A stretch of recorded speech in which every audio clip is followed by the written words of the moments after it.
Welcome back to the Wax Quill Podcast. Woohoo! Welcome back to the Wax Quill Podcast. My old friend is here, author and Dr. Erik Goodwyn, to talk about querying. So you finish your book, you're all excited about it, you've really polished it up. Then what happens? I'm glad you brought this up because the process of querying, if you're new to writing, it is 100 times more important than you think it is. Just jump right out with that. Because query letter is your gateway to getting anywhere with your book. My novel is King of the Forgotten Darkness. It's the first of a series. And so my writing is in fantasy, which is overloaded with submissions. Like, it's a very popular genre. There's tons of people writing in it, so it's really hard to get any attention in it. My background is coming from having tried to publish this book for years, literally years. During this time, of course, I'm polishing it and all that kind of jazz, but I've also learned the process of querying and just how important it is. And I have sent out literally hundreds of queries for this book, and it was a process of, like, there were times when I would send out literally 100. I don't recommend you do this. We'll get into this later, but I'd send out like 100 on method, and I got either crickets chirping or form rejection letters, and that's it. And that is very disheartening. And so I would kind of go into sad sack mode for a few months, and then I would recover my energy and say, all right, I'm going back at it. I'm going to try and revise the go back into this. The problem is, actually, not only was I learning the craft of writing, but I didn't realize just how much you really need to put into a good query letter. So the method that I'm going to share with you is what got me a publishing deal with, it's a small publisher, right? But whatever, baby steps. It's a publisher. Right. And now I was interested in traditional publishing the whole time. I have no change that, even though self-publishing means you're going to get your stuff out there quicker because you're self-publishing. The self-publishing is more expensive. Of course, you've got to put a lot of money into it. You've got to do your own marketing and everything, but that wasn't why. I would have been happy to sink money into that because I love writing. I actually wanted the process of going through this and getting accepted by a publisher as it's kind of a way of saying, okay, somebody out there thought it was worthwhile to put money and effort into this, who isn't me, right? So I took it as the rejections as, I need to step up my game. I need to learn better. I need to learn more about writing. I need to just write better, blah, blah, blah. So get a copy of it and judge for yourself. But anyway, this is what I did. So the first thing you do, you get your book finished. You get all the alpha reading and the beta reading and all of that stuff out of the way. And then you go to someplace like Query Tracker. Another good place to go is Publishers Marketplace to look for agents for fantasy and sci-fi. There's a really interesting website called Fabled Planet that I actually came across. That's where I found the publisher Roundfire Press that published my book, through Fabled Planet. Then through those methods, you find an agent and then look up the agents that look interesting to you. Find out about them, what they want, right? Don't just shotgun a bazillion agents who they're under some list of fantasy, and so therefore they're going to get a query letter automatically. It's not going to work. Waste all your time and give yourself only a headache. Instead, look at the agents, find out what they're really interested in. A lot of them are very specific about it on their individual websites or on their entries in the query tracker, Publishers Marketplace, wherever you're finding this stuff. They may say, I'm really into romantasy, right? That's a type of fantasy. It's not what I'm writing. So if I send them a query, then I'm wasting my time because they're going to look at that and go, that's not really what I'm interested in, right? There are a few agents out there that say, just give me adult fiction. Okay. You're never going to get their attention. Those are guys that only take on people that are already established. If they're that broad, they've got a network of people and they don't need you. Okay. So That's good to know. you're never going to hear from those guys. All right. Not in my opinion, right? Not unless you just knock their socks off. The thing is that the really, really big agents, like Donald Mass, for example, there's a slew of them out there that have been around for 20 years. They don't ever see anything. They've got assistants to go out and look through the slush pile of queries, right? So if you can get those guys' attention, then maybe you might get the attention of the actual agent. So I think for a debut author, it's probably better to go with smaller agents. It's not just agents. It's also publishers. Some small publishing houses like Roundfire Press, which is part of a larger organization called Collective Inc., and they have more genres than just fantasy and sci-fi. They have all kinds of genres. They take queries as well, and some of the smaller publishers you can directly query them. But most of the time, you're going to be looking at agents if you're querying. Either way, it's the same process. The first thing you need to do when you're writing your query is the basic stuff, right? Make sure you tell them the word count, the genre, and the title of your book right off the bat. That's the first thing they're going to look at, because many queries are going to have stuff on there that's like, well, I don't really handle that. So they're looking for an excuse to toss it because they get so much crap every day. They get gazillions of them. Be direct, be simple, be straightforward. Do not be cutesy. Don't try to be clever. They've heard it all. They've seen it all. Just let your story do the talking. Here's some things that your query is going to need. You need a blurb. You should go through the process of coming up with a pitch sentence and a tagline. Do you know what those things are? I don't know if I can tell you the difference. Well, the blurb is a paragraph, roughly, that gets you interested in the story. It doesn't tell you the whole thing, right? That's a synopsis. They'll ask you for that if you're lucky. If you get that far, then you're in good shape. Synopsis is more like a 1 or 2 page summary of the entire book, and that's a whole art in and of itself. Maybe we'll talk about that someday. But the query is your entire book in a paragraph without spoilers, just enough to get you interested in it. A pitch sentence is that, but in one sentence. So it's even harder. And then a tagline is kind of like the pitch sentence, but punchier, catchier, and has a hook in it. Authors absolutely hate doing this, and I'm no exception. It's so hard to condense down your entire book that you've put all of this effort and love and care into a single paragraph. You feel like you're just butchering it. But you know what you got to do? You got to freaking do it. You got to butcher it. But it's really useful. It's a useful process because it gets at the heart of what your story is really about. And I found this out when I did this process and I realized, yeah, that's really what this is about, right? So, I mean, that can really help you. And then you can feed that back into your novel. And in some cases, if you do this before you actually send the query out, you may actually come up with some minor tweaks to do. So I've got a couple of examples and I'm going to also break down what I did for my book for King of the Crown Darkness, and we'll see where it takes us. This is why this is so important. It's because it mimics the process of going to a bookstore if you're a customer. See? So I walk into the bookstore. What do? If the cover looks interesting and the title looks interesting, right? So that's another art form. Then you'll go, huh, what's this all about? I turn it over and there's the blurb. And you might even see the tagline first. The tagline is not interesting. You don't even get to the blurb. That's why you've got to work to make an amazing tagline that makes you want to read the pitch sentence, which makes you want to read the blurb, which then makes you want to read the book,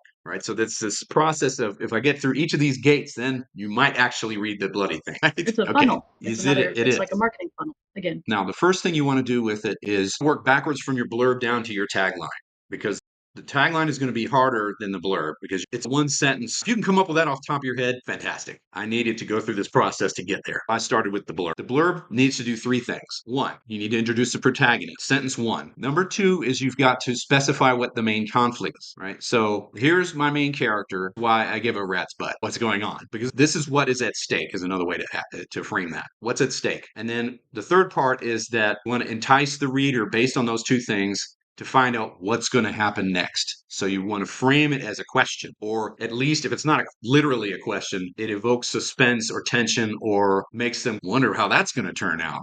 Well, then you've got them if you can do that. So then what I want to do is I want to put my blurb in the following format. So start off with main character wants something, right? So person X wants Y. But when X encounters problem Z, then they must risk double A in order to find the solution. Okay. And you'll see that all of these are in that kind of format. So what you then want to do is take your story and ask yourself, I know who the main character is, but what is the thing they want? All right. So then I'll go from there to what is the thing keeping them from getting what they want? What do they have to do in order to solve the problem that's keeping them from getting what they want? It's quite simple, really, at the root. When you do this, it helps orient the potential reader to what your story is really going to feel like, and that's why this works. It's simple. If you get into writers groups and people will post, like, what do you think of my query letter?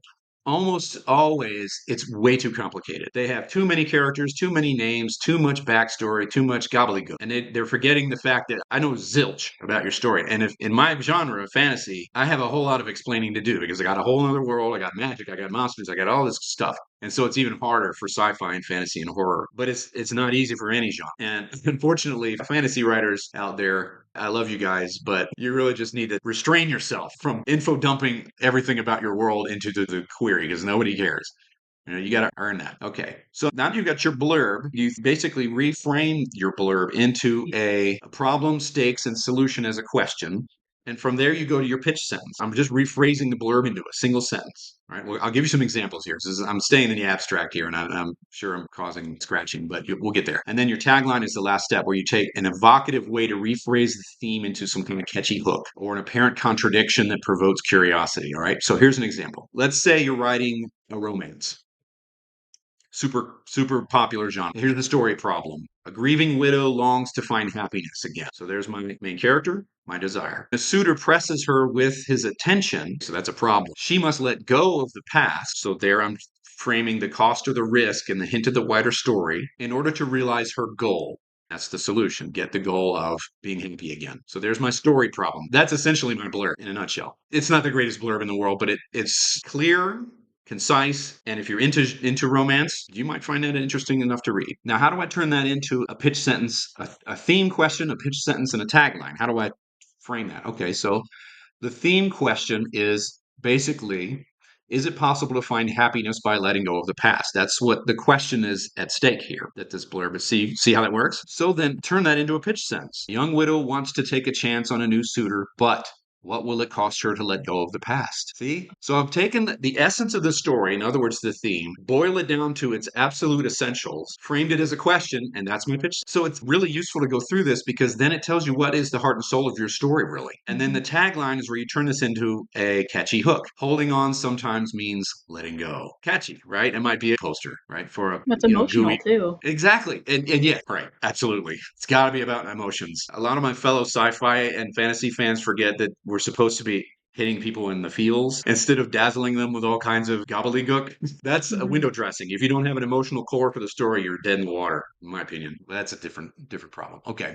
So here's another example. All right. Here's my story problem. A teenage boy whose father was murdered wants to make sense out of his father's death. Protagonist, what do they want? So this would be more of a thriller genre here for all of you thriller writers out there. But that's not enough. Here's the next problem. When he discovers the identity of his father's killer, dun dun dun, problem, must set aside his desire for revenge, that's your cost or risk, in order to forgive the solution. So here's the theme. Now take that blurb, frame it into a single question. Does revenge make sense of murder? That's a hell of a question. That's your theme. That's the theme of this novel. And if it's well written, you're not going to give a patent, super easy answer to this question. I mean, you can frame it around just sort of a melodramatic playing out of yes or no and cut it in strokes and make it black and white.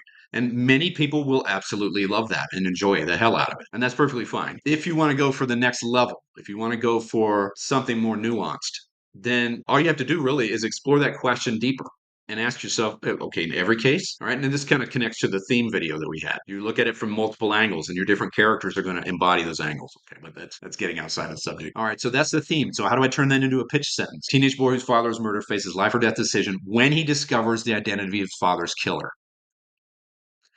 So in one sentence, I've got the character, I've got what they want, I've got the problem that they face, and I've got the stakes. And of course, and the final piece, which is how is it going to end? That's exactly what I want them to ask. And an agent will look at this and go, okay. So now I have an idea what in the heck this story is about. Remember how we talked in other videos about clarity is king? You came up with that phrase, right? And that's the beauty of this kind of approach is it clearly identifies what it's at stake, what's the goal, blah blah blah, so that they don't read it and go, what is this really about? I don't know. Because then you're toast. Then you get tossed. Now, here's your tagline. Does murder justify murder? Dun dun. Right? So great tagline, right? Gets you interested, like, that's a weird question. I don't know. I want to find out. Right. A young girl who wants to fit in. So this is kind of like a coming of age story, drama, say. A young girl who wants to fit in.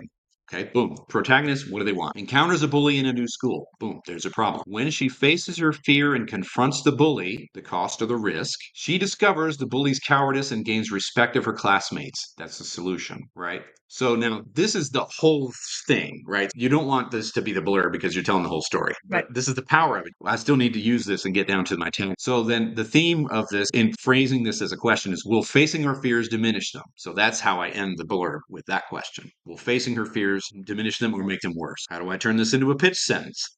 Well, boil it down to its essence. A bashful young girl enters a new school. She doesn't count on having to face down a bully. That's your pitch sentence. Because I don't know how it's going to end, but I know who it is, what she wants, what's the problem, and what's at stake. So if I got all that stuff in my pitch sentence, I'm in good shape. What about the tagline? Facing a bully wasn't part of her curriculum. So I just take the pitch sentence and I twist it around into something kind of clever, catchy, or have a kind of paradoxical nature like does murder justify murder, right? So then here's what I did for mine. Now, again, My blurb's longer because I'm in fantasy and I have to explain more about what the world is, and I've got to set up all that. So it's a little bit longer, but man, Well, and yours is the first of 9 books. It's going to be long. but the people didn't know that, and I didn't advertise it either because most of them don't want to hear that stuff. They get that from fantasy Oh, authors, okay. especially all the time. They're like, "This is the first of 27 books," because we've all heard of guys like Brandon Sanderson and Robert Jordan, and they write these ludicrously long, Malazan Empire stuff. They don't want to hear that. They want one story that's really good, and then we'll talk. So now that I've got this published, I can say, yeah, I've got more books in this series. Although, it may not matter, but who knows? I think it'll take off. Anyway, so It will. 24-year-old Liam, boom, there's the main character. He's a traumatized warrior in a paradise free of war. All right, so I'm just setting up who he is here. And I have to mention the world that he's in as few words as possible. He works his high-rise job. He's safe and comfortable, free of suffering. For years, the portal to the brutal and magical world of Arantir, where Liam comes from, have been sealed. Civilization is protected. All he wants is to have a normal life. There's the desire. So there's more space between the protagonist and the desire in this blur because I have to set up the stuff about the setting. That's just par for the course in fantasy and spy horror to a lesser degree. He wants to live a normal life, to forget about his family's slaughter and Arantir before he escaped. So that's what he wants to do. But there's always a but in here. It's either a but or a when, by the way. When this happens, then that happens. In this case, I used but he soon learns that one of his family members is still alive. Boom, problem with high stakes. Flushed with terror but clinging to hope, he illegally returns to Arantir's savage but very wild beauty. There's the problem in the implied solution. Once there, however, he finds much more than fear and hope has awakened in him. So that hints at the wider story. There's the blur. Here's the theme. What if you had to unleash your darkest emotions to save what you love? What's the problem with going back to Arantir? He's terrified of it, and he's terrified of what it'll awaken with him. But he has to do it in order to save who he loves. So he's got a double bind. I either this thing I don't want to do, or I'll lose this person I thought I'd already lost. All right. So then the pitch sentence. Pitch sentence is a young man wants to save his family, but it may cost him his soul. All right. So then the Yeah. tagline is hiding from your demons only makes them stronger. Same thing. You'll notice these, I'm really just saying the same thing in different ways. And hopefully then what this does is it gets people to they look at the tagline, they're like, okay, what is that all about? And then I read the blurb. If it's well framed, it'll make them want to read the rest of the story. And so far, I've gotten tons of positive feedback that definitely got people interested enough to want to read it. And as far as like ARC readers, we'll see once it's actually out and available how many how many I sell. But here we are. It's a good book, guys. Go read it. I did. It's great. Yes, delicious were your words you used. As a matter of fact, It is delicious. It was very satisfying. now let's take yours. Let's take yours and see if we can put together a nice blurb. Okay, so disclaimer. This is for a series. They don't care if it's a series. They want a really good standalone with sequel possibilities, and you're okay. Magical Inspector Gideon Brass is investigating serial murders. Boom. Okay, that's it. That's all you need for this part. All we need to do is who is he? What's he want? All right, now what's the problem? What's keeping him from getting what he wants? What is the complication? The complication is the next victim he discovers is his father. Boom. Love it. Okay, Thanks. big complication. Okay, huge. So now what? I'm already interested now. Well, see. Oh, good. I'm so glad. I think there's like 3 different queries I could write, which I guess means I haven't quite chipped away at what's most important. So Yeah. what I think is the most important is after the funeral, his stepmother tricks him into legal servitude, which keeps him from investigating the case. And so and that's another thing. It's like, oh, is that too big of a chunk? Because the next book is when that gets resolved. So I don't Okay. know if I It should may not be. mention It may that not part be. because I think it's a bit too much It there. may be too much. Yeah. Okay, so now here's another question for you. So we've got our magical detective who is hunting a serial killer, and this I'm assuming happens early on that he finds that the next victim is his father. Yeah, that's the So catalyst. his desire therefore is to catch the serial killer who killed his own father. He's a magical investigator on the trail of a serial killer whose next victim is his father. That's one sentence. And you've got main character, desire, and problem. Well, we've got main character and desire. There's something keeping him from investigating this, right? In this book. Right, in this book. Yeah, what is it? In this book, and it's because he gets put into slavery. Is the problem. Okay. And so he's having to investigate it from afar and expand his magical ability even further than he thought possible. Okay, so what's the problem with expanding his magical power beyond what he knows now? Why is that a problem? Just because it's hard and he's alone, I guess maybe I'm missing the mark there. because I had it be like, oh, the conflict is that he wants to investigate. He's obsessed about his grief. So instead of saving himself, he's trying to awaken or keep the ghost of his father alive. And it just digs him deeper into this part, but he ends up solving the case at the end, but getting his position even worse. Does that make any sense? Yes. So the question I'm trying to get at here is what is the double bind that he has? The double So, like, what bind will he that lose? it's either one of two things. It's either he's stuck in a position where he has to pick the lesser of two evils, or he has to pick between two incompatibles, one good and one bad. In other words, I can save my true love, or I can save the rest of humanity. That's an irreconcilable good. I'm in that kind of double bind, or in a double blind where I have to choose the lesser of two evils. Like I can solve the murder, but then it means I have to be enslaved forever, or something like that. Yeah, that one. That one. That one? Okay, so I was wondering if that's where you were going with it. So then what will he do? What will he sacrifice is the question here. What will he sacrifice to catch his father's killer? That covers it better. So that's your question at the end here. That question. We've got the main character, we've got the goal, we've got the problem, we've got the cost and the risk involved, his freedom or justice. That's the double bind he's caught between. All right. So we've got a pretty good blurb there. Now, let's transform that. Your theme question reframes the problem, stakes, and solution as a question. Problem is Question. finding the serial killer. Stakes are justice or freedom, and he can't Justice have or both. freedom. Yeah, that's kind of what is at stake for him. And then the solution, which we don't know what he's going to pick. That's a great double bind because it doesn't lend itself to an obvious answer. A different author would answer that question differently. One might say, I don't want to give up my freedom, and say, I'm going to choose to be free and try to let go of the past. And yes, it means the murderer goes free, but I can live with that because then, or if he's more severe and intense kind of person, he's going to say, no, justice at all costs. And I don't care if it costs me my freedom. That's pretty intense. That's a great ending too. And you could frame it either way. It all depends on like what feels right to you.